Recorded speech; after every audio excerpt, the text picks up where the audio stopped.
Hey friends, welcome to our midweek moment. Pastor Nicole here, so glad you clicked on. Well, this week we wrapped up our sermon series, Tangled, Unraveling the Fear That Binds Us, and we talked about the fear of not being good enough. And let me tell you, friends, I hate it when I have to preach a sermon, and I know that it's for me. So fear of not being good enough, and how do we let go of that fear and really embrace that we are created in the image of the Most High and Holy God, and that because we are created in God's image, we are very good because God is very good, that in the depths of our being, we are good. And so if we ever struggle with not being good enough, we don't have to, because we are very good already. I want to share with you a quote that I came across last week as I was preparing for my sermon. And, sometimes I have things and I'm like, oh, this is so good, but it just doesn't quite fit into the sermon. And so I save it for the midweek moment. So here you go. This is from Franciscan monk Richard Rohr, who is just a really brilliant theologian. And he says this: our job is to remind people of their goodness. And I thought, in a world where we know people struggle with not feeling good enough, we think about things like imposter syndrome, and we think about just that fear of, I'm never going to be good enough. I can't achieve enough. I can't get, I just can't be the best. And so I'm not good enough. That is such a pervasive issue in our culture, because we value those people who can pull themselves up by their bootstraps, right? We hear that all the time, and we talk about how you can be anything you want to be in our culture, and that is true, but because that is such a pervasive thought, it can really become destructive. Because we think that we're not good enough if we don't achieve whatever dream we have or whatever we set out to do. And that's just not true. So it's important for us to realize that the goodness of God is within us, and that because the goodness of God is within us, we are very good, like I said.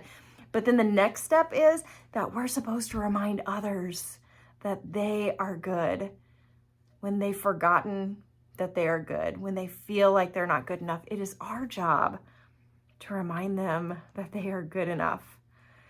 Friends, this is such an important thing. I love this quote. Our job is to remind people of their goodness. Man, Richard Rohr nailed it. That's so good.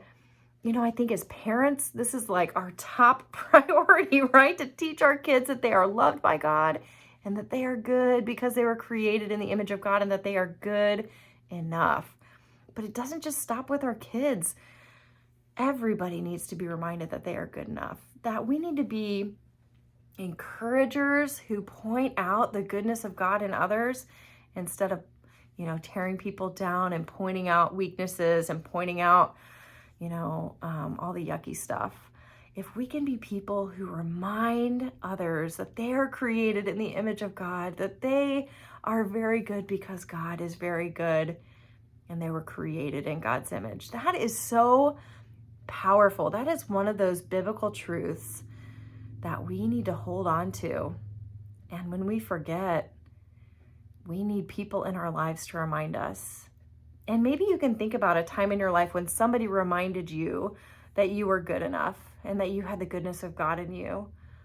And maybe that was a powerful moment of realization for you, to be like, oh, right, I am good enough. God does love me for who I am. I don't have to be, this way in order for God to love me. God loves me as I am. That's powerful. That is so important for us to grasp. And so I just pray that this week, as you're going about your work in the world, that you will point out God's goodness in somebody else, that you will remind somebody not only that they are good enough, but that they are very good because they are created in the image of God.